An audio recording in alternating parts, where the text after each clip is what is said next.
Behind me, that's what it is. Back up. The blue man at the statue. Big shot is there. Big shot is there. I'm gonna throw up. I'm lightheaded. Kenny coming through with what might be the play of the game. JR holding a different angle. You just witnessed one of the best hardpoint maps in all of Duty competitive history. Let's go! All right, awesome, man. Well, I guess I'll start things off with good morning, good afternoon, and good evening. Welcome to the Random Nades Podcast. I'm Matt Diaz, aka Tricky MD, and this is my co-host Trent Fuego, aka Craniam. Did you like that? Did you like that I put like the names down here? Thought it was dope-licious. But yeah, on today's podcast, we got some exciting updates with Call of Duty and its competitive league. I think we're like less than 2 weeks now before the first event, right? I think it's next weekend. Is it next weekend? Sorry, I saw a post about 13 days, so maybe it was old. That's my bad. Yeah, no, I think it's the 18th to the 20th or something like that. 17, 18? I don't fucking know. Okay. That's an easy check, though. All right. But to start things off, what do you want to talk about here? Because I've got the tournament details, and then I have if you the have community a way update. You want to start, dude? We can start wherever. If you want to go unpack competitive right away, which I mean, we don't have to. We can save that for the end. We can just maybe let's talk about the community. About this current shit. Yeah, let's talk about the community stuff right now, and then we can get on to the pro stuff towards the end here. I'm just trying to fit Twitter so it's on the lower third of the screen here, so people can still see us. But yeah, okay, let's look at the community update. And I think that was from. Oh, that's just a picture. What the heck? Click the link. There we go. Oh, geez. Right, this is going to take me to another page. Okay. Minimize this. Give me a sec.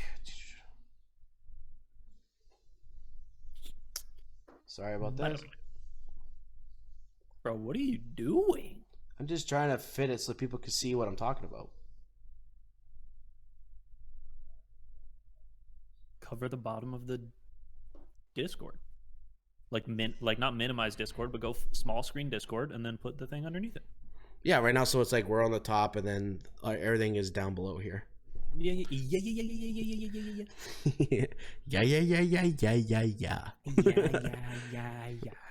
Okay, so in the community update, some of the biggest things that came out from this is that they're announcing Gunfight 3v3. And that already is confirmed. Its release date is TBD right now. Well, this is straight from the Infinity Ward website, so I'm speculating everything in here should be confirmed. Oh yeah, sorry, I was just looking at the. I'm on the Trello. Oh, okay. Yeah, I haven't got the Trello yet. It says the shit. So yeah, so they said Gunfight 3v3, 5 additional loadout slots, a gunfight tournament. Tournaments are coming back.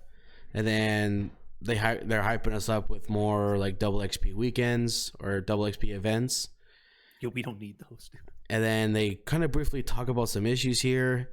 About now, what's interesting is like I wasn't even aware these were issues, so I just want to get your opinions on them.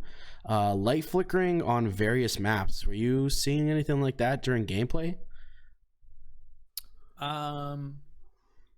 Yeah, probably. I think there's a few times where I thought a sniper was looking at me, but then I looked again and it was just a light, and I'm like, oh. So I don't know if it flickered or if I just like moved weird. Okay. Maybe. Mission collision on containers on cargo. I'm assuming that's a story-based problem, so wouldn't be aware of that thing. Platinum skins not unlocking properly. Have you been having issues with unlocking your skins? Never. I don't have a platinum, dude. Okay. If you get gold for all of one gun, dude, there's no fucking way I'm doing that. For all like one type of gun? Yeah, like so subs, ARs, LMGs. Oh, okay. There's just not enough good ones, man. I mean that's definitely the equivalent of like a first world problem, eh? Like my platinum's not working. Yeah. That's funny. Out of map exploits in Ground War. I mean, I'm not too concerned because I don't play Ground War, but if I played, that would piss me off. I mean, I guess there's like St. Petrograd where you can run around the bus.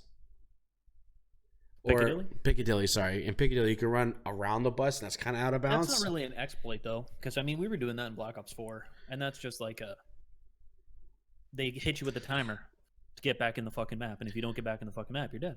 Yeah, but if you... So it's like a risk versus reward kind of Yes, thing. but if you can time it where you can get out of bounds before the time limit, I think that should just be allowed. Yeah, no, it is. They're not going to address that. Okay. I'm just wondering... I wasn't aware of the Ground War issue, but if it was something similar to that where people were like getting I would imagine it's like a thing where somebody's out of the map, like sniping or some shit.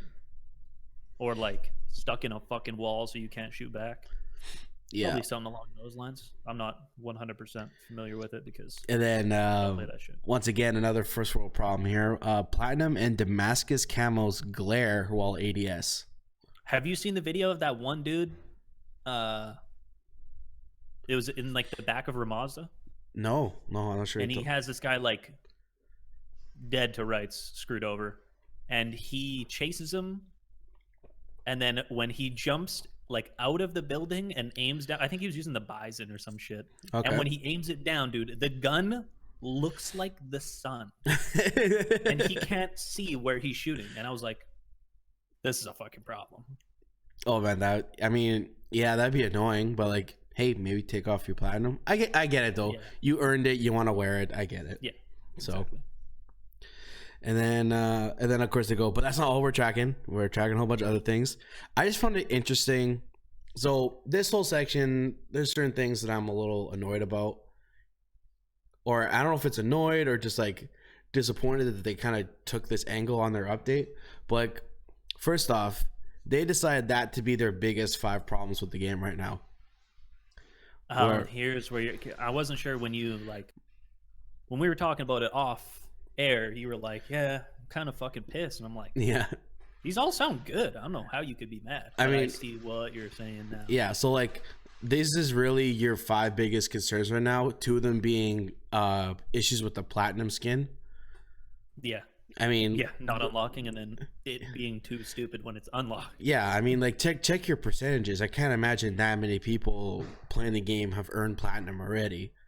So like, it was weird it was weird for me to see that was identified as their top 5 problems. They may not say that, but if you're gonna list 5 problems and say the rest of them were tracking, that to me, as an average consumer, sees, okay, that's their 5 biggest concerns right now. Yeah, that's their main focus on what they want to fix, or that's like what they have fixes for that are coming. You know what I mean? Yeah, Because there's certain shit like they just might not even fucking know how to do. Like some of the spawns, if they couldn't fucking get it right already, I don't know how the fuck they're gonna fix them. Yeah, so that's why I'm like, really, these are your 5 problems. 2 of them are related to skins. 1 is related to the story, which you already know, unfortunately, not that many people in the community even play. And so I'm like, that's really your problem. And then the other one being Ground War, which is just a personal annoyance because I don't play Ground War. So I'm like, it's weird that like there was no like, other than the light flickering on various maps, it wasn't like a lot of multiplayer issues being identified that couldn't just be remedied by a person not using something. Like there's stuff broken in the game that you can't control. Like why those weren't identified as their top issues, that's what I was like, really? Yeah, I mean, it goes back to what we were saying last week or what I was saying mostly last week of like them updating and like leaving the game where it currently is doesn't make fucking sense to me. Like, yeah. There's certain things that I feel like aren't hard solves that could very easily be implemented in game and save a lot of players' sanities on certain things, like the riot shields. I mean, like Crash is broken. Like the map Crash is broken. If on S&D guys go A with a riot shield, like there's nothing you can do. Like literally nothing you can do. No, I agree. But like, so yeah, I think personally, I'm really excited about the gunfight 3v3 because just in our personal situation, there's so many times where there's only 3 of us online. Mm-hmm. So that's a good option to play. Yeah, and like I think gunfight mode's actually one of the few things that game did right. Yeah, that's like one of my favorite game modes in the game is the gunfight mode. Absolutely. So I'm definitely looking forward to that. And then gunfight tournament, I'd like to see if it's like open event, like just come in online at a certain time and just play. It's just like you hit the button to play the tournament, and everybody else who isn't in like a previous tournament, you get entered. And then all of you enter the tournament at the exact same time. It's like a loading queue kind of thing. Right, so like 50 and then people. The winners advance and losers get eliminated, and they can just start a new tournament whenever they want. Yeah, so like it's almost like a weird. It's probably the same lobby size as like a battle royale where 50 people log in. It's like, okay, we got 50 people. Let's organize this tournament. Put people in places, and then if you win that, you can just load it in again. I think it's an 8-team tournament. I want to say like it'd be harder to organize anything more than like 8 or 16. That is a good point. 50 is a little absurd. Sorry. Yeah, I was like 25 teams. Oh fuck, they run a tournament with 25 teams, dude. That'd be crazy. But yeah, no, I like that. And then here we go. So they set this Trello website to help people track the progress on their changes. And I'm just clicking. They have like they have updates. They have like basically everything that is happening with COD is on this little. I'd never heard of Trello before, but it's like a spreadsheet kind of thing. In a way. It's almost like a weird like work tracker thing, and like I skimmed through this, and I mean, I like the website, but like what I was trying to say offline. I thought this was a very bad move on Infinity Ward's part. Because why do you say that? I say that because I think gamers don't, at this moment, based on how gamers react to progress and react to changes, I don't think gamers deserve to see this much detail on the progress of changes. Because now what's going to happen is people on Twitter are going to go, hey, Infinity Ward, how come this known issue on the PC has been a problem for 3 weeks now? Because you've acknowledged it on this date and you still haven't addressed it. When are you going to get it done? When are you going to get it done? When are you going to get it done? Yeah, but then all the devs have to do is reply to that and say, listen, it's it's a bigger fix than we thought it was going to be. Right. Please be patient. And that's literally all they're going to say. No, but then that's my point. Just don't tell. Sometimes less is more, and I think this is too much for the developers to deal with. I think this is just gonna make people micromanage them, and it's just gonna be. It's basically just ammo for people of the fan base to just freak out and complain even more, because now they got something to base it on. I do think it like puts more power into the hands of the consumer, but I don't think that's a bad thing, personally. Yeah, I mean, if Infinity Ward is able to like utilize this tool and like keep up with things and like, then yeah, maybe it'll be fine. But like, I just see more people using this as fuel to get even more annoyed with Infinity Ward. So I was just thinking about it from a corporate perspective. I think this was a very bad move. I think they could have easily just identified the issues on a community update and just tell people once a month what's happening. I think this is just, I think they just made their jobs more difficult for themselves by setting up this website. Yeah, I mean, you know, it's nice to see all this stuff, but yeah, they are going to have, luckily there is no way to like post anything on this page. It's obviously just like a user thing where you can just look at it. Yeah, like we have public access, which means we probably are only able to look at things. We're not able to like I wonder if I click like modify or anything. I know if I click a gunfight 3v3, it'll tell me that it was release date to be determined. It's labeled blue. Yeah, and if you click on the colors, it actually like explains what all the color things are like. Yeah, so green on this website is that it's fixed in a future update. So they're waiting for that. But like look at this one here. What's it called? Let's see here. Chopper Gunner hitting Invisible, Geo, and Operation Crosswind. It's green and yellow. So it's fixed in a future update in progress. How does that make sense? I mean, But like they're in the progress of fixing it. It's coming out in a future update. But if you didn't fix it yet, then it's not gonna come out in a future update. It is, because there's no updates in the past, man. Does it say in the next one, or it says? Oh, I guess No, it says in a future update. Okay.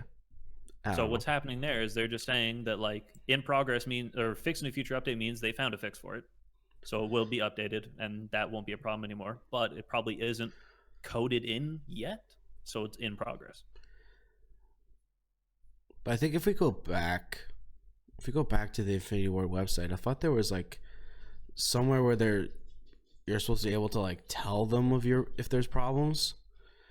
We are all great at keeping us.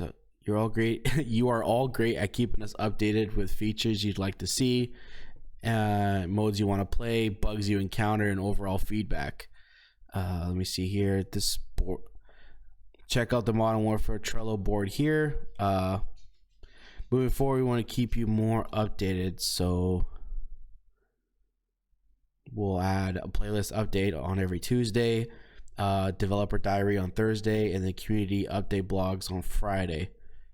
Okay, maybe I didn't see something here. I thought there was something where you were able to note things on Trello. That's the thing that I think that they made a very smart choice not doing. I agree, because people are just gonna complain about anything and everything in there. Oh, their Twitters get blown up on the fucking daily basis by casual players to like pros bitching that there's no red dots and mini maps and shit. Yeah, there's probably somebody's job to just filter through the Infinity Ward Twitter and be like, okay, what is an actual concern and what is someone just bitching that they lost at a game, you know? Yeah, but then there's some things that like I don't know how you don't address them. Like, dude, do any of the people responsible for anything at Infinity Ward fucking play the game? Is my question. Do they have people who are regularly in multiple playlists experiencing what we are experiencing and not just relying on our feedback? It'd be interesting, because obviously when you look at the credits, they hire quality testers and people to play the game. But I wonder if they maintain like an in-house quality team that just will. That'd be an amazing job, by the way. If your job was just to like play the game and get feedback from the community directly, and like if somebody complains about something on Twitter or on some sort of social media, maybe getting handed a list of like some of the more common things that are brought up, giving it to the quality testers, and then see if they can find it in game. Yep. And then once they acknowledge it, then fix it. But like, I don't know. I mean, we kind of talked about it last podcast. Where it is right now, we don't like it, but when do they stop? Because I do agree that at some point you have to just leave it alone. Slow down. You have to slow down. Just leave it alone. Let people adjust to the game. Absolutely. Because if you keep changing it every week, you're not giving people time to adjust. Yeah, and I mean they've kind of done that. They've taken a step back a little bit with the constant updating. Yeah. And I mean, my personal opinion, which I said last time, is this is the worst version of Modern Warfare there has been thus far. Yeah. So, it's sad because it has the potential to be like a very good game. Like the gunplay and everything is fine. The movement is fine. I like the changes to dead silence being like an activated thing and not constant thing. I started to like that. Yeah. But you can't get around not having like quality maps to play on, and then like the experiences between like playing like a game battles like restricted match where really stupid stuff is banned versus going into a pub where like if you play a Crash S&D, man, somebody's using a riot shield with fucking a shotgun on their back. And I mean, if you don't have a counter for that, you're fucked. You have to run C4. I learned that. You have to run C4. Yeah. And if you fuck up the C4 toss, you better have shrapnel and have 2 of them, because you fuck that first one up, you're screwed. Yeah. But then, like, is that fair then to, like, just have the players learn what they have to do in order to win in that map? Yeah. Because here's the thing, dude. Call of Duty, or well, more specifically Activision, asked for fucking over $100 million from separate organizations to buy into a competitive league. Yeah. Meaning this should be a competitive fucking game. And as of right now, it's not. The maps are fucking ass. Like, competitively, dude, like, even pros are pissed. Some of the good maps aren't even fucking, like, wouldn't be an average map in previous renditions of Call of Duty. And also, like, some of the maps that we like, there was rumors of them being removed from the game. Like, were you following Twitter where there was some speculation that 3 maps were going to get deleted in the next update or get removed? They won't get deleted out of the game. They might get removed from the comp list. That's possible. Because they'll never remove a map. Because, like, I think there was, like, there was some domination. Domination was removed off certain maps, and then that makes sense though. I'd have to confirm this. I'm not aware of it right now. I wish I had my phone, but it's charging. But there was something about Hackney Yard S&D was going to get removed. Probably from comp. Maybe from comp, but like I would imagine that's all, because I know they're not playing Arklov Hardpoint anymore. That's gone. Because that dude, watching or even playing that is fucking horrible. Yeah, I would agree. Like, that map is way too big to play Hardpoint on. It doesn't make sense. Yeah. And I think Ramaza Dom is also removed. And then, yeah, there was another thing with the Hackney S&D that people were not happy about. Mm-hmm. Which makes sense, because, I mean, if you offensive team, you should run Warehouse every fucking time. Yeah, so I don't know. What's your...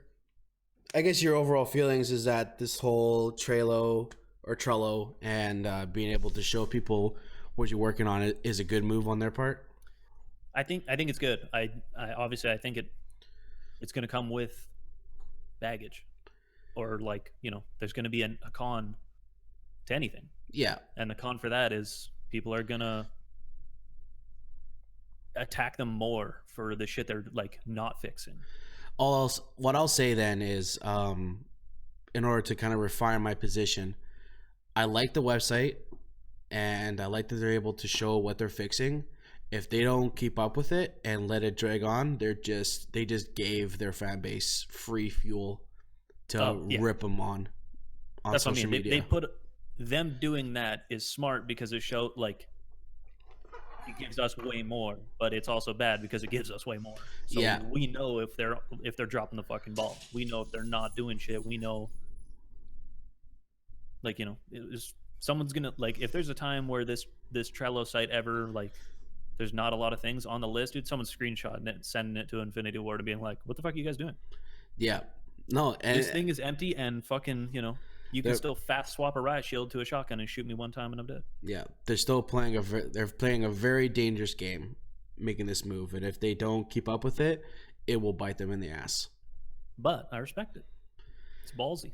It's ballsy. I'm definitely Epic Games ain't doing shit like that. So no. Epic Games, like, you get what we fucking get. If we're gonna throw mechs in the game, we will throw them in there. We ain't gonna tell you shit. Yep. All right, man. So other than that, I have all that I have right now on my list is the point system for Path to Pro. So do you have anything else you want to add? The Path to Pro, or like there was actual pro? No, it was Path to Pro, where they were showing the tournaments and how much money you would earn, stuff like that. Oh, for like the amateur bracket at the LAN events. Yeah, maybe let's just go to that then, since we're talking about it. Yeah, I'm not even sure what you're talking about. Okay, so let me go back a link. I do know that they have now changed those weekends to run like tournaments and not just league matches, Nope. which makes sense to me.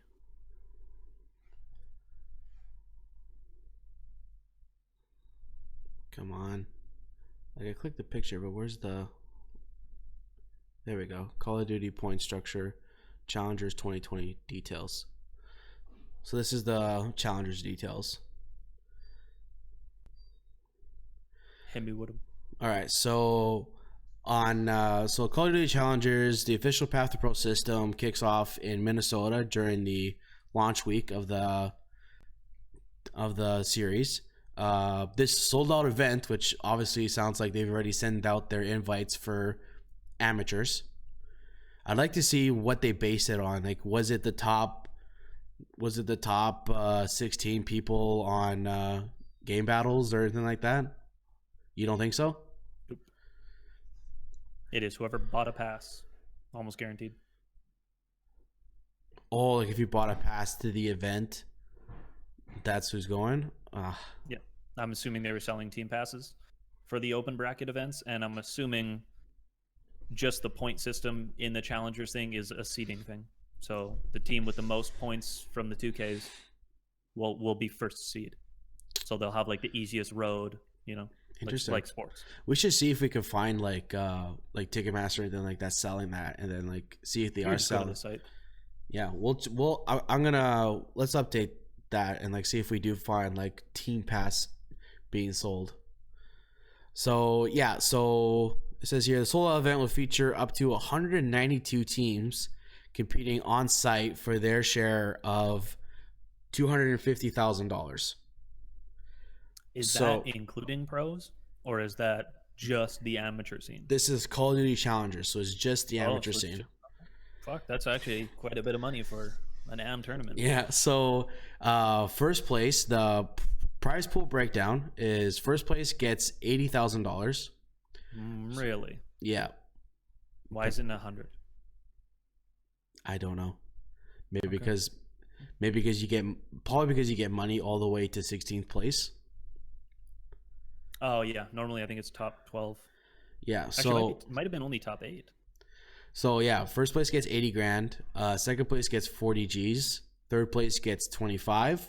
Fourth place gets 20. Fifth and sixth get 12,500.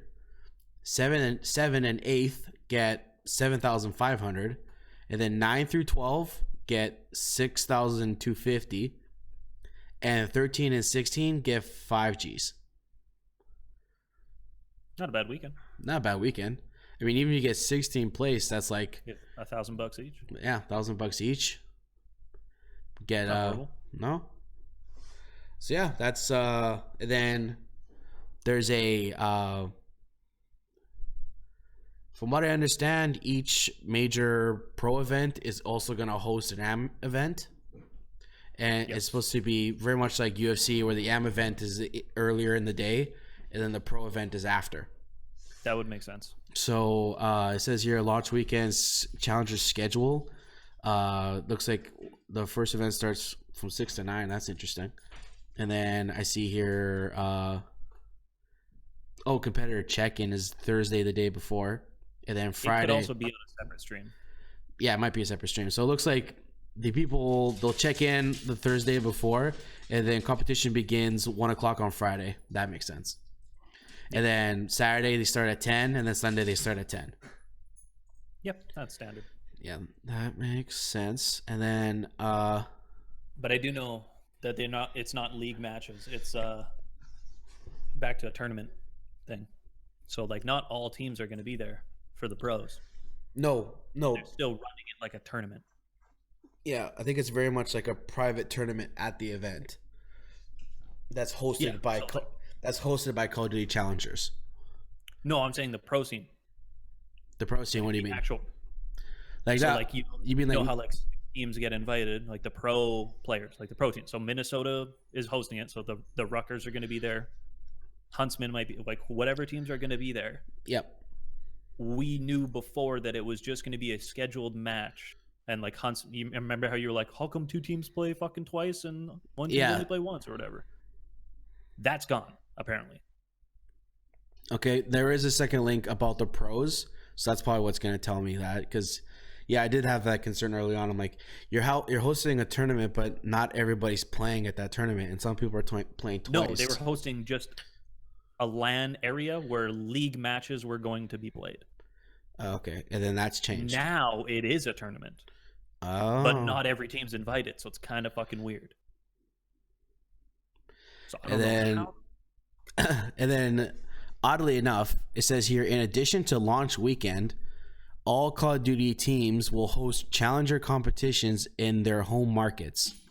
Each home series weekend will include a Call of Duty Challengers tournament. Okay, sorry. Yeah, that's what we mentioned before. Is that whenever a tournament is being hosted at wherever it's being hosted, they're also going to host a Challengers tournament at that event. Each event will be a 10K series event, hosting a bracket of 30 to 64 teams. Oh, so that prize pool is only for launch weekend. After that, the amateur events are all 10K series, where the prize is, or the prize pool is $10,000. Is that when the event is in the other cities, or are they saying there is a LAN event in every major city that hosts one on the weekends where when the pros are playing? Yes, they're saying that's going to happen at every event. The host team is going to host a Challengers tournament, but the prize pool, that big prize pool for a $250,000 is only for the launch event. After that, it's going to be a 10K series where 30 to 62 teams will compete for $10,000. Interesting.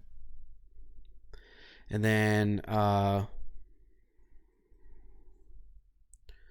then there's also extra events here. It says, in addition to the home series weekend events, select teams will host additional Call of Duty Challengers events in their markets through the 2020 season with dedicated prizing. For more information regarding the league schedule, click here. And then Challengers all get a Asus monitor, a PS4 Pro, and a Chronos Max USB device. I'm not sure what that's for. That's probably for charging the controller. Yeah. Okay. Or that is the controller. Maybe. Okay. Yeah. I mean, I like that they're doing a lot more amateur events, and it kind of seems like, do you think, does it feel like amateur events are more accessible now than in previous ones? No? It's pretty much the same. Wherever the fucking pros go, AMs follow. Right, but like, wasn't it more invite based before? Whereas now, if it's true, where Team Pass. It's always been Team Pass. It's always been Team Pass. So it theoretically, as long as like you or Dave like were just paying attention to the store and bought a Team Pass, you could go to that event and compete. In the amateur scene, in the open bracket, yeah. Okay. But you have to fucking go there. Yeah. And in order to go there, you have to be pretty fucking confident that you have a good shot. We should do it at least once, just to say we did. Don't even have 5 people to play. We'll find 5 people. Yeah, if only it was that easy. We'll just get a mannequin, tape a controller to him. Yeah. I'll just split screen, dude. I'll play 2. Oh, dude. Like, if you could split screen where like your controls for the one character did it for both, that would be literally impossible. No, what you do is you just map it so like when you move the analog stick, it moves 2 players at once. So but I'm gonna be jumping over a wall as my normal guy, and the other guy's gonna be jumping in a. Yes, but then you have double the firepower. You just have to play as one person. How the fuck am I gonna aim with 2 people, Matt? Well, the 2 people will just be aiming at the same spot. No, they won't be. They'll be doing the same thing, but the character models have to be in different places. Otherwise, we're on top of each other. Yeah. Which would actually be sick. Because if you think about it, I would have double the firepower coming out of one body. That's what I'm saying. That would be dope. I would fucking one bullet everybody. You'd be so powerful. All right, here. There'd be no sniper hit markers. That'd be sick. I'd be down. Yeah. Just play 4-on-5, but everything I do is doubled. Okay. All right. Let's look at the CDL points in the tournament structure. Boop. Come on, Link. Tournament. The Call of Duty tournament. I'm winning it. Yeah, me, you, and 3 decoys did. Let's do it. Okay. All right. So now instead of, let me see here. In the beginning of London, the home series event will feature 8 teams competing in a tournament bracket. 8 teams will be separated into 2 groups of 4. Group A and Group B. The first round matchups of each group will be determined ahead of each event. The 4 teams that have won 2 matches in their respective groups will advance to compete in a single elimination bracket to determine the home series weekend event winner. Teams will then earn 10 COD points for each win. The overall home series event winner will also earn 10 bonus CDL points. It's good that they're keeping the numbers lower, because back in the or before, dude, it would be like fucking thousands and millions and shit, and you're like, Jesus Christ. So, one, it sounds like they're getting rid of the whole, like, if you lose, you play a loser's bracket. Well, there's not enough teams. They're hosting a tournament with 8 teams. Yeah. Stay there. That's not enough. Stay there. You're going to hurt yourself. Yeah, I guess there's not enough teams to start running a loser's bracket. So, I mean, that does add a little bit more responsibility for matches. You can't really be losing stuff and expect to come back in the loser's bracket. No, I mean, either way, it's going to be fun to watch. The only weird thing is you're going to have guys winning tournaments that, like, aren't technically the best. You know what I mean? Because you don't know. So, like, let's say you are considered the best COD player on the planet and you play on whatever team, and because you're the best, you make such an impact that your team at least seems like the best team. Okay, yeah. But you're not going to Minnesota because you weren't scheduled to be there. And then all of a sudden, my team wins an event, wins the Minnesota event. Yeah. And we are the first place team. We won the tournament. In your mind, would you count that as me winning a tournament because I never had to play you? You didn't win or lose at that. Like, you didn't lose that event. It's not my choice. If I didn't win enough matches to get invited to the Minnesota event. No. That's not how it works. It has nothing to do with previous records. So how are the 8 teams? How are the 8 teams picked then? They scheduled them across all the home opening things to form like a league where you played the same amount of matches as everybody else. You know what I mean? Okay. So, like, the Huntsmen have to play fucking 12 matches or 11 matches or whatever it is. But they're playing them in separate cities. So they're playing, they might play 2 at Minnesota. They only have 9 more. Yeah. So at some events, they're only going to play like 1 match. That's how it was structured initially. Yeah. So not every team was going to every city. Mm-hmm. It was just select teams to make sure that it all balanced out. They had the same amount of matches happening. But they abandoned that to make it a tournament thing because they think it's going to be easier to run it. No shit. Yeah. We've been doing that for fucking 10 years.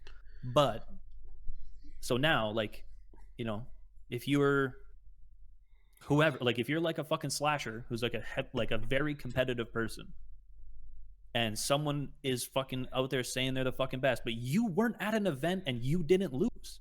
Yeah.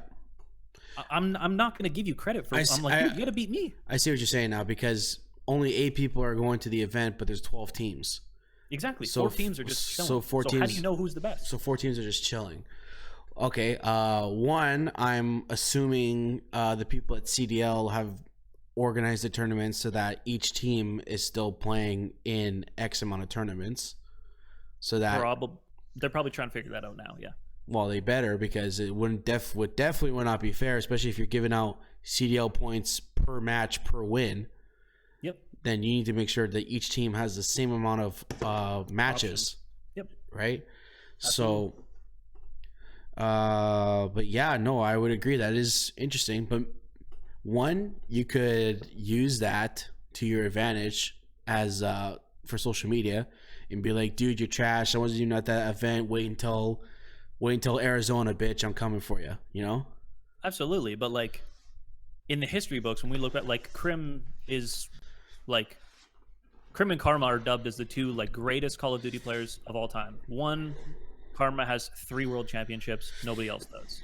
Krim has won 33 COD events. But those events in the past have like, most of them have been against everybody. Yeah. So if Krim wins an event, he's going to say that it's another event win. So he could say he's like a 34-time champ. Mm-hmm. But not really, because you didn't play everybody. And it's not a fucking real event. Yeah. It's single elim. There's no comeback story. Just whoever smashes, and that's it. Yeah, I guess so. I mean, we won't know who the best COD team is until the fucking end of the year when they do their champs or whatever version of the final showdown kind of thing that they're doing. If it's a playoffs or if it's gonna be like called COD champs.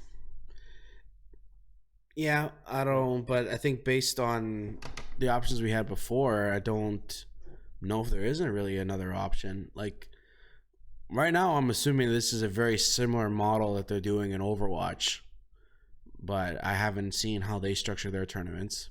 No idea. But I don't think Overwatch does tournaments. I think they do league matches that have like a season. Mm-hmm. And then there's playoffs, and then another season starts. Well, maybe you could just treat tournaments like a series of league matches just being hosted at one location all in a weekend. We're like, okay, 2 weeks from now we're having an event in Minnesota. We have 12 matches scheduled. Oh, but I guess it's not because it's elimination. So it's elimination after a bracket play. So yeah. let's say, like it says, the top 2 teams get out of brackets and go into a single elim, which means like number 1 of the one side is going to play number 2 of the other side, and then vice versa, obviously. Yeah. So you could play, like, you would obviously play the person in your own pool once. So there's a chance you play the same team twice. And like, how is that fair to have 2 times where you got like where 2 teams matched up in one weekend? So you can't treat it like a league thing because it's a tournament. Yeah, there's a chance you play the same team again. There always has been. It's a tournament, but you get league points. So like, you get league points based off placing. After going through a round robin and surviving that. Well, yeah, you go to a pool, which they've always done. Top 2 come out of the pool, so you get a chance to win 30 points because you have to win 3 or whatever. Yeah. And then when it goes to a single elim, you get 10 points for getting as far as you can, and then if you win, you get an extra 10 or whatever the fuck you were saying. That makes sense because that way the first place team always has the most. The team who wins the tournament or wins that fucking organized fight. I don't even know what the fuck to call it. It's not a tournament. But should it not be more the case of each team gets to play each team at least twice during the season, guaranteed?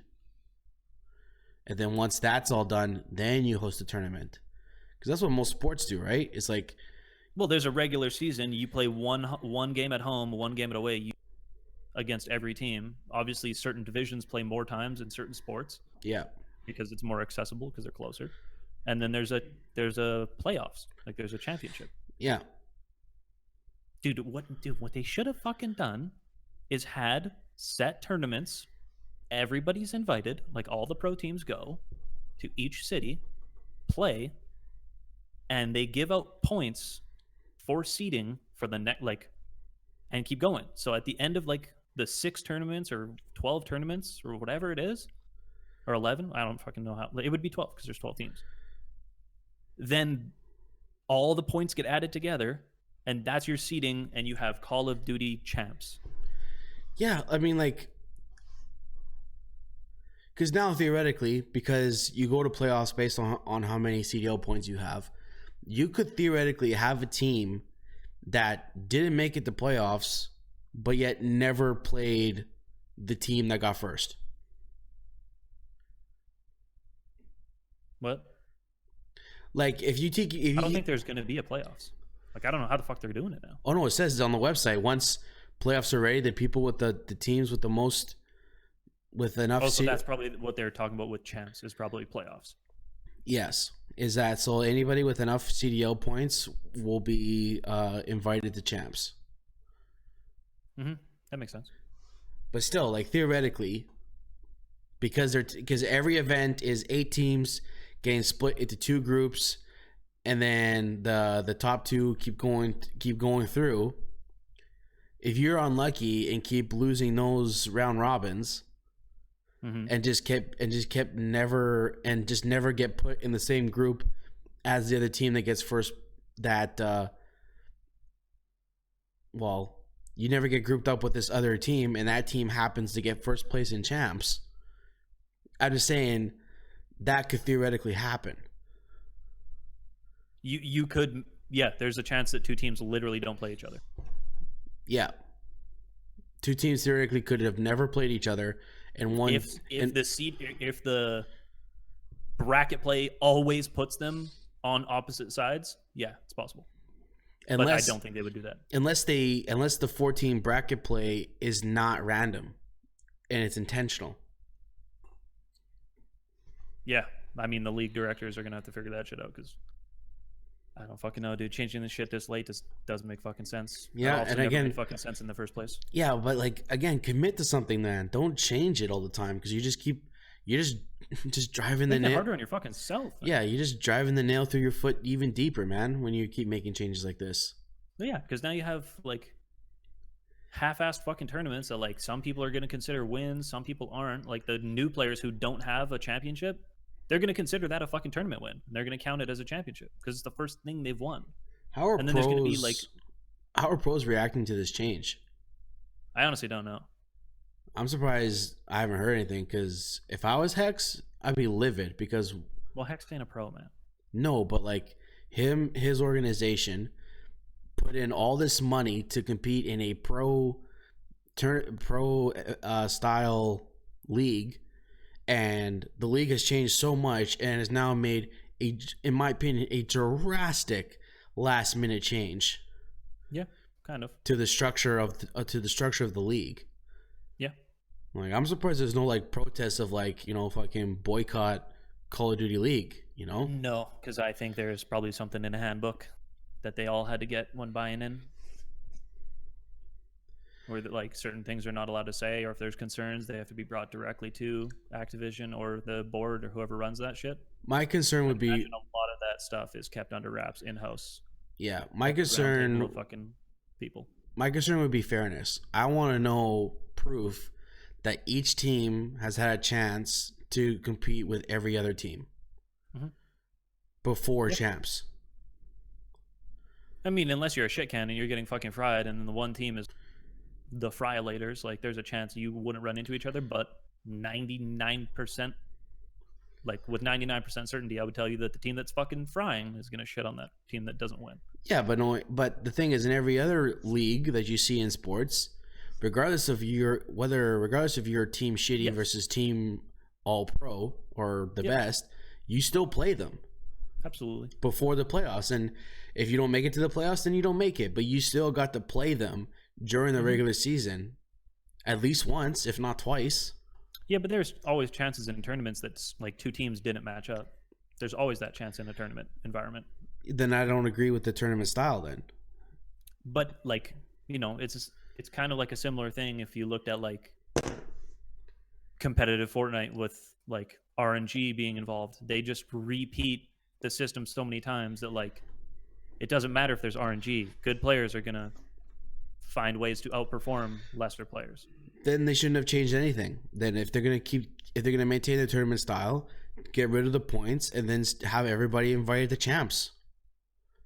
No, you got to have an ability for AMs to get in there.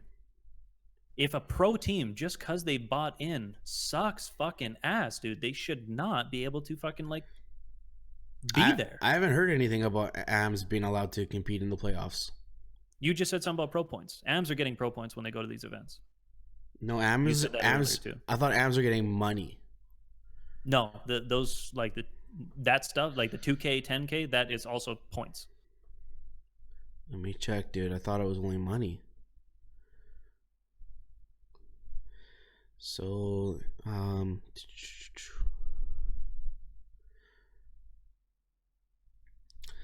they gotta complete their rosters by the 20th. Each roster, blah blah blah.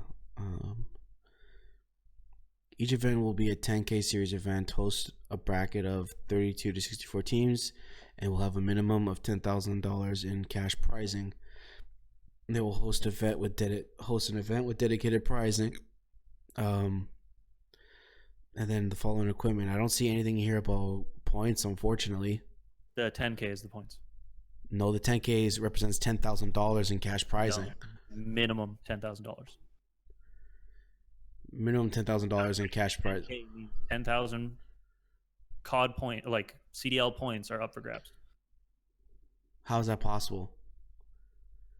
If It gets divided between the teams that place top 8 or top 12 or whatever the scoring is.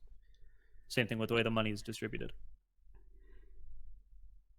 Okay, that just seems weird to me because, like, at a pro event, the first place pro team only gets 50 points. But if there's 1,000, maybe I'm not sure if it's 10,000 points are available between 64 teams. Might be less than that. Well, no. Here's the thing: like back in the day, that's why I said the numbers used to be like astronomical, because that's what that meant. Like the 2K tournaments online was for 2,000 pro points for the winners. Yeah. And pro points help you with seeding.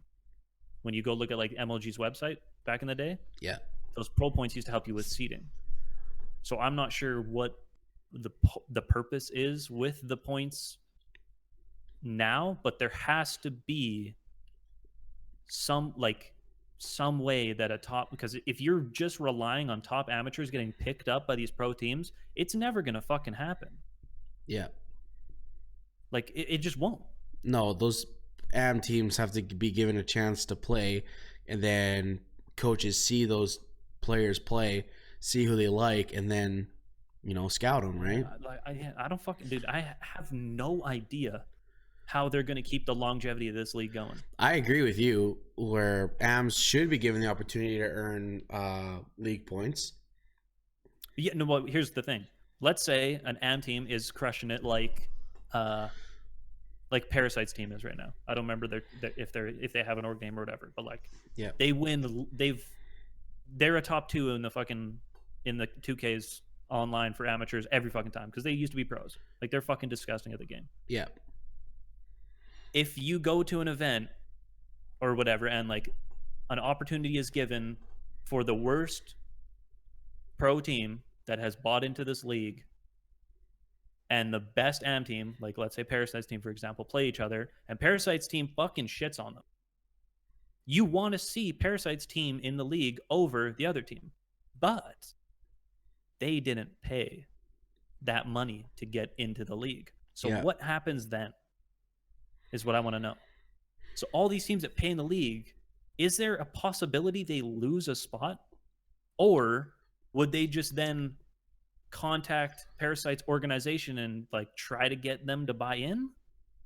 I have no fucking idea how it works. Yeah, I mean, theoretically, they'd either have to like tell them, if you would like to participate in the pro league, you have to buy in at this amount, or the pro team that lost, maybe You're gonna refund their money then? That's the thing. Well, no, I'm saying maybe the pro team that lost, they have to drop their team and pick up the amateur team. Yeah, so then you're going to tell this organization to cut contracts, which in and of themselves sometimes have a term. Yeah. You might be on like a 2-year contract that was negotiated.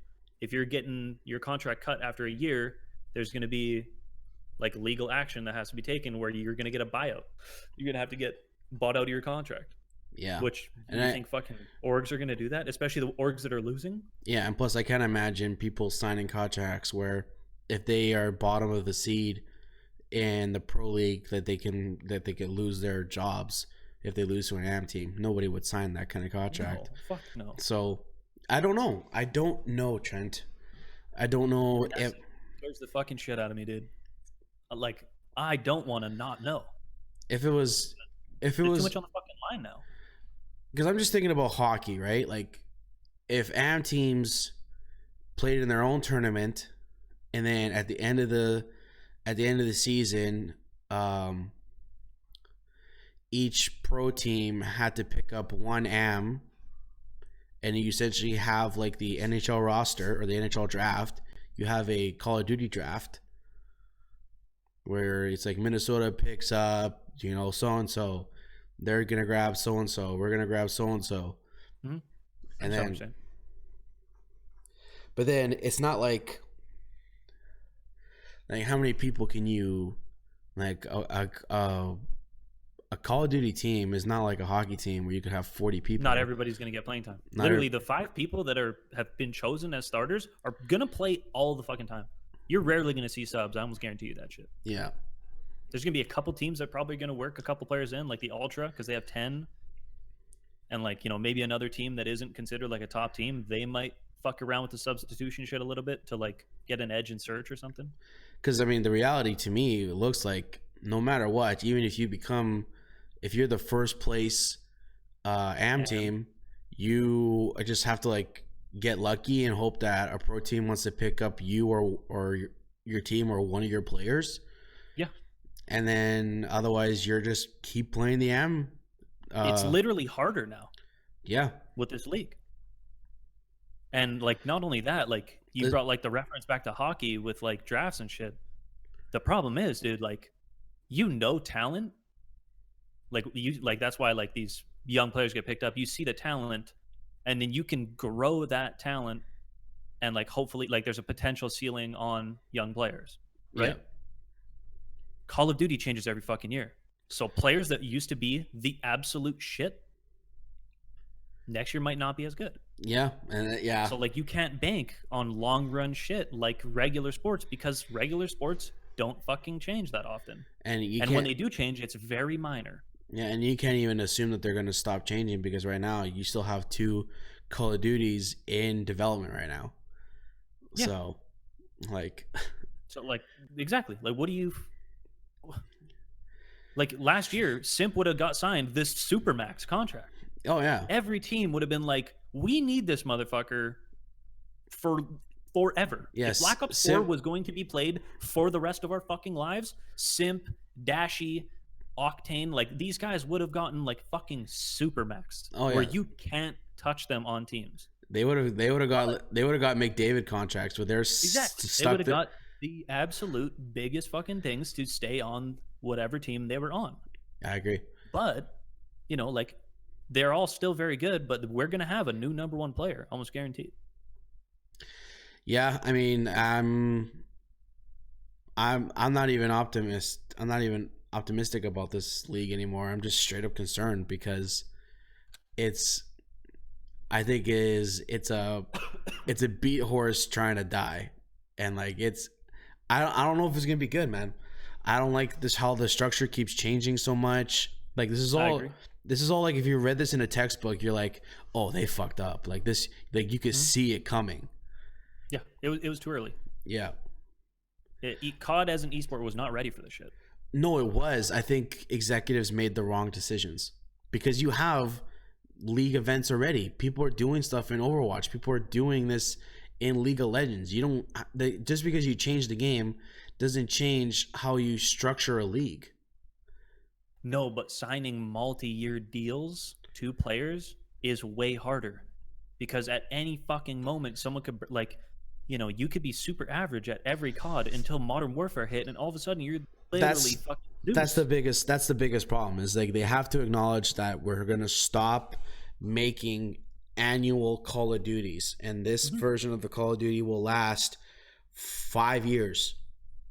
Well, that's what I mean. Like League, yes, they update the game all the time, but the core of it stays the fucking same. Yeah, I mean, League's been they're playing on the same map. They're playing or whatever. League's Overwatch, same thing. Overwatch just released Overwatch 2, but that was after like 7 or 8 years. That's what I mean. It came out in like 2013 or 2014 or whatever. Yeah. It was. So that's what they got. They have to stop changing it, man. Yeah. But at the same time, I don't want them to stop changing it here. This is a not. Well, yeah. I don't think this That was is the thing. I don't think this is the most exciting Call of Duty to end it on. No, I've had conversations with like mutual friends of ours, like, man, COD needs to go to like a 2 or 3 year cycle, and I'm like, yes. If they started doing that back in the day, dude, we would still be on jetpacks, and we would be on jetpacks for like 9 fucking years. Dude, imagine playing Infinite Warfare for like 9 fucking years. I would have killed myself.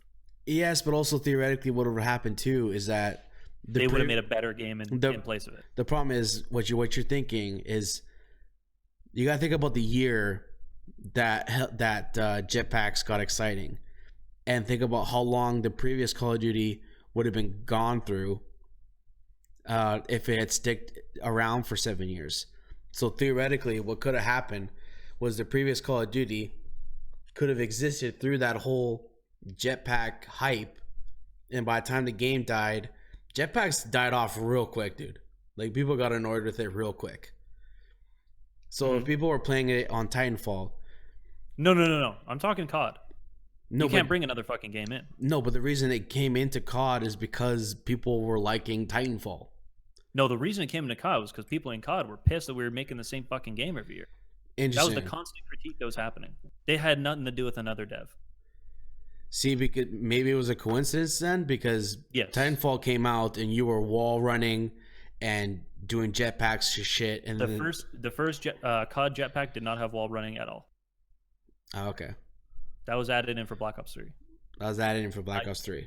It was definitely a coincidence because that game would have already been in development for 3 fucking years Yeah, I guess so. prior to release. So, I yes, the timing was awkward, so it looked like COD was straight up copying Titanfall. But the biggest thing was that people were getting upset that COD was just literally cashing in. They would make a game every year that would came out in November, and it seemed like they weren't fucking trying anymore. Oh no, I acknowledge that. I definitely have said that, and I've even heard friends say that in school, where I'm like, Yeah, they'd be like, dude, they're not even fucking changing the game. You're playing man. the same Call of Duty for 6 years straight. Yeah. Yeah. Yeah. And the game's fucking fantastic. Yeah, and so But if they would have slowed it down, maybe, yeah. Like, we could be in, like, a great place. yeah, I mean, maybe right now Call of Duty is just in the rut before the rise, where unfortunately I think Infinity Ward and Modern Warfare is going to take a big hit from this, from a league perspective. Dude, they should have launched the league last fucking year. Think of how fucking dope that shit would have been. Yeah, I mean, Black Ops 4 was the rise. That's what COD needed. They needed that jolt. Black Ops 4 brought it. maybe we have a league because of how exciting Black Ops 4 became. So you're going to kill it year one, dude? That's basically what we're trying to do now. It's fucking kill it year one. Well, they were killing it because they're insisting on having annual new games. And so it's that fuck up that's really killing it right now. Mm-hmm. I They mean, need to create like a Call of Duty online that is just updated. yeah, the one that you just update every 3 months or a month with patch notes. But like, we should have like a side conversation and be like, what sort of like patches do we deem acceptable and what shouldn't be changed? Like, I for one think after the first month, you should never patch guns anymore unless you add something new. I think nothing should be touched for like the first 3 weeks or month of playing the game, unless it's fucking insane. Yeah. Like like the footsteps, like we said last time. Yeah. Definitely had to fucking go. The guns shouldn't have touched for like a month, dude. Mm-hmm. And then if it was still like people were fucking still crying or some shit, sure, nerf the M4. Like, but the problem is, dude, people just start fucking crying because people pick up the game faster. Like, certain people are good right away. I'm not one of those people. I'm very good at Call of Duty. Normally, I don't just fucking log in and snap first day. Yeah. It takes me a little bit to adjust to the style and how the game, like the flow of the game feels. What's funny for me is that I feel like I play whenever I go into a new Call of Duty, I play at the same level that I would like 4 months later. So when a game, That's also because you don't when put like a shitload of hours in. when a game first launches, I feel like I'm really good, and then 4 weeks later, people adjust to the game and get more familiar with it, and then I'm like, oh shit, what the hell's going on? Yeah, but that's also because like the hours put in are different. Yeah, no, Like, exactly. Those me putting the time, like when I put the time in, it's disgusting. Oh yeah, you went into hiding for like 2.5 weeks and just played the game straight. Yeah, and I was fucking nasty. Yeah. And I had no problem with the guns. No, and I mean, like, yeah, I think maybe it's a change in culture that gamers need to have, especially in the Call of Duty community, where they need to stop complaining about a gun being broken and then just use it. Yeah, I think it's so sad to say, but like maybe the snowflake community's caught up to COD now that like some of these people are older, but like, dude, a lot of these motherfuckers just need to get fucking better. Like, plain and simple, just be fucking better. Understand what you did fucking wrong in a fight or like on a map, why you got shit on, and try something else. The problem is like people get fucking like scared. Dude, you can't get scared. Well, no, there has to be more common sense. Like, obviously, if there's 16 guns available, not every gun is going to be the best gun. That doesn't make any sense. So if I'm playing a game and I decide to use a sub that's not the best, let's just say I decide to use an AUG. It's a good gun still, and I can get kills with it. But then if I keep bitching, oh, I'm getting killed by, MP4 or MP5s, sorry. I keep getting killed by an MP5. It's a way better sub. It's like, well, maybe sit back and think about why you're using the AUG. Matt, why are you using the AUG? Well, I'm using the AUG because it's got an anime skin. Okay, if you want to play with your anime skin gun, then do that. But just realize that there's better guns out there.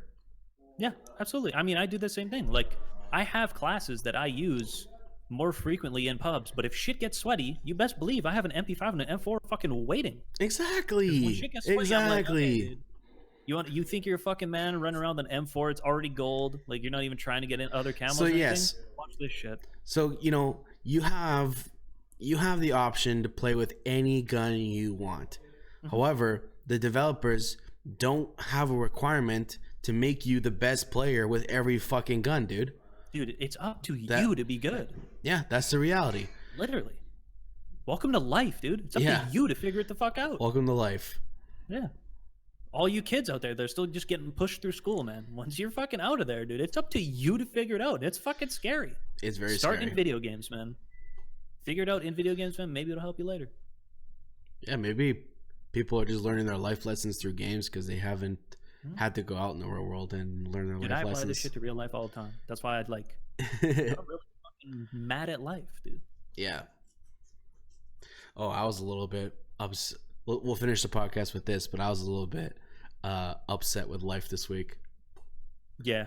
Yeah, I got some fucking issues. YMCA, man, got me all pissed off this week. The YMCA? Yeah. So I will preface this that back home I never went to a YMCA. I went to a different gym in Sherwood Park, and Millennium Palace. But the moral of the story is don't assume that each gym functions the same way. So You're insane. This week I got a little bit annoyed because I was basically going to the gym the way I would back at home. So I would go in there super late, and I'm like, okay, well, one, I can't go super late anymore because BC, they run a different schedule. Most people don't work after 9.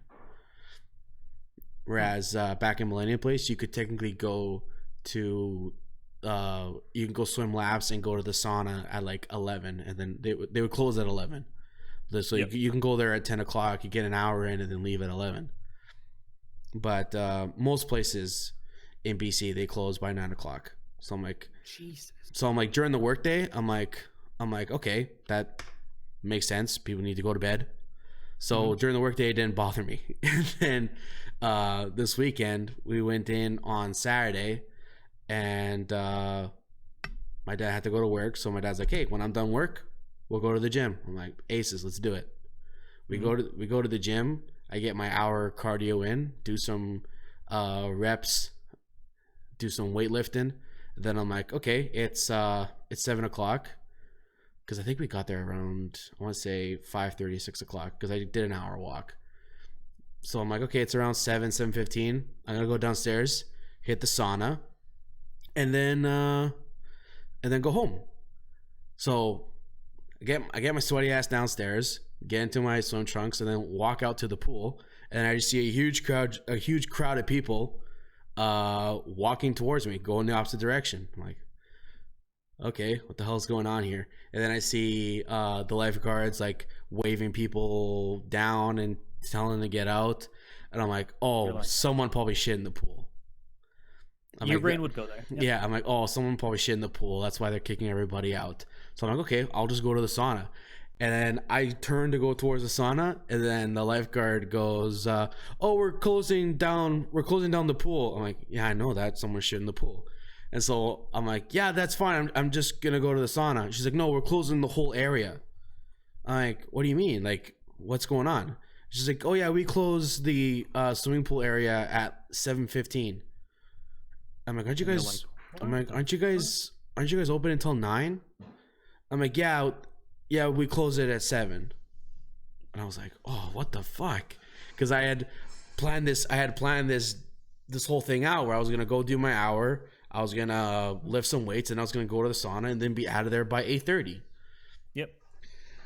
But no, I guess they closed the pool practically 2 hours before the actual facility closes. And so like clean it or some shit? I guess so, but I mean, I guess it takes 2 hours, although the people at Millennium Place are willing to let you sit there until 11, so I don't... Maybe they don't clean it, dude. They clean it. They got a little roboto that does it. They got like a little Roomba, because I've seen it. If you go there at 10 o'clock, the play area is empty. People are still swimming in the lanes, and then people can still go to the sauna, and people can still go into the hot tub. But like the actual play area, there's like already like a little like Roomba or an underwater Roomba that goes around and scrubs the bottom of the pool. Huh. That's sick. Yeah. So I don't know, but for some reason they need that time to clean the pool. So I'm like, shit. Okay, fine, I'll leave. And adapt, bro. Just adapt. I turn around and I'm like, well, I mean, I guess I'm gonna go take a shower. I turn around. I guess this was a new change. Like it used to be until 10 o'clock, but now they shifted it up. So all these people didn't know that the pool was closing early. So I go to the showers, dude, and there's like a solid 50 people waiting to take a shower.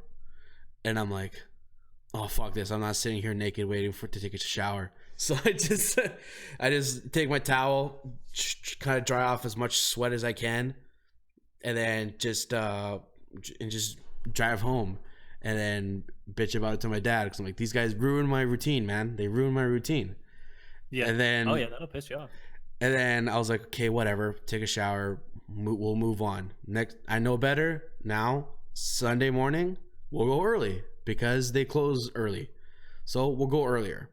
Makes sense. So now come fast forward to today. I'm like, Dad, let's go to the gym at 11. He's like, okay. I don't know if the gym is open at 11, because my dad said he had problems with this last time. And so I'm like, I checked. Look at their hours, dude. So they like have no business. But I checked their website, and it says they're open at 8. So I'm like, okay, they're open at 8. It should be fine. We'll go there at 11. we go there at 11. We work out. I think I got like a 45-minute walk in, and then I'm just like, okay, I'm gonna go to the sauna, because I'm like, I didn't get to go to the sauna yesterday. I just want to go to the sauna, so I'm gonna go to the sauna. So I get my ass back downstairs, get outside. And I walk out, Trent.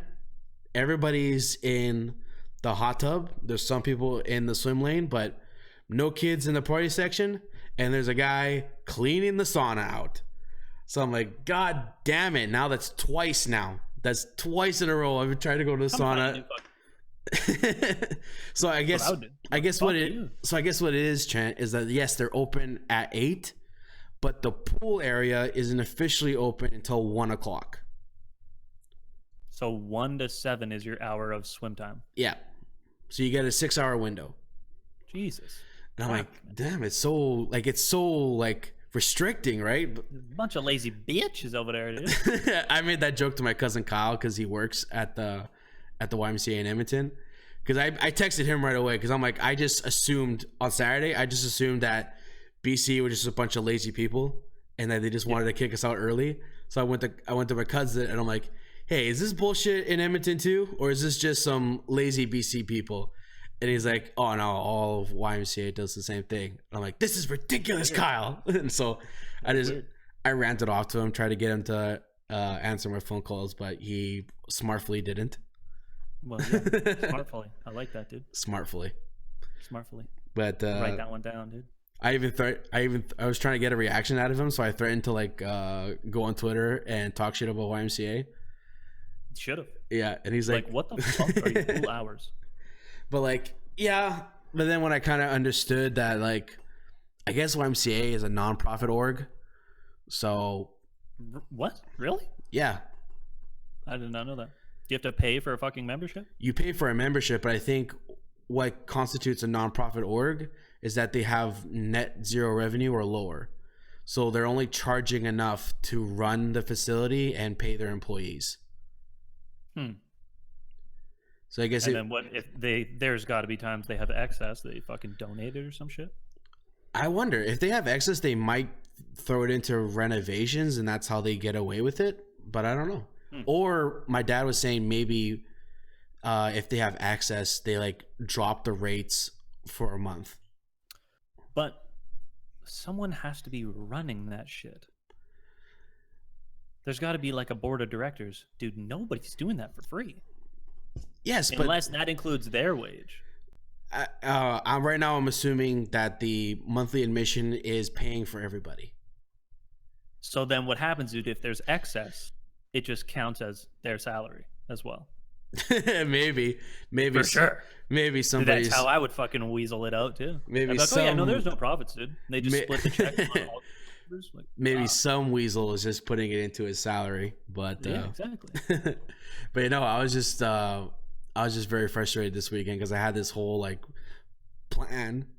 I had this whole routine set up and it didn't go to plan. So I was just like, fuck. That's life, dude. You gotta learn. You gotta adapt. Well, now I know to not go to the gym super early. So or super late because or fucking not even super late, dude, or in the middle of the day. Well, what will probably happen to me is then I'll go to the gym on Saturday at 3 o'clock and they go, yeah, we got to clean them again. We clean them every 2 hours. I'll be like, no. I'm just cursed. I'm not allowed to go to the sauna anymore. I think it's God telling me that I'm not allowed. Maybe. Or you got to make a sauna in your house. Just go in the bathroom, steam it up in there and just sit in there. Or I'll build a sauna in the garage. Just run the shower for fucking 3 hours and just sit in the bathroom. Oh yeah. Well, you don't even have to run it for 3 hours.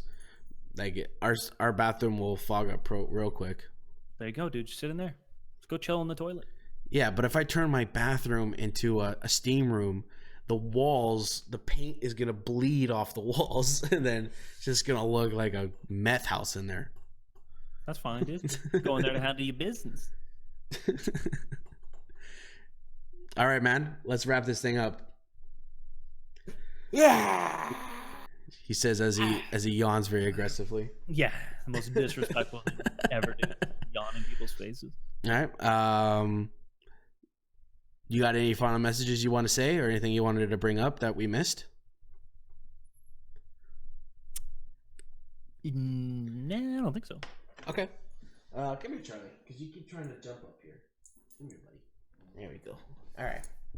Well, he's a buddy. He's so rough looking, dude. All right. Thank you guys so much for stopping by and listening or watching the Random Nades podcast. As always, you can follow us on Instagram and Twitter at the link below that you see in the video. Or for audio listeners, it's at Random Nades Pod. All together, one word, Random Nades, Nades Pod. And tune into that for updates on when we upload our new content and the odd funny clip that we find from the podcast. But until then, thank you so much for stopping by, and I will see you guys, or we will see you guys on the next episode of the Random Nades Podcast. Throw that nade, bro.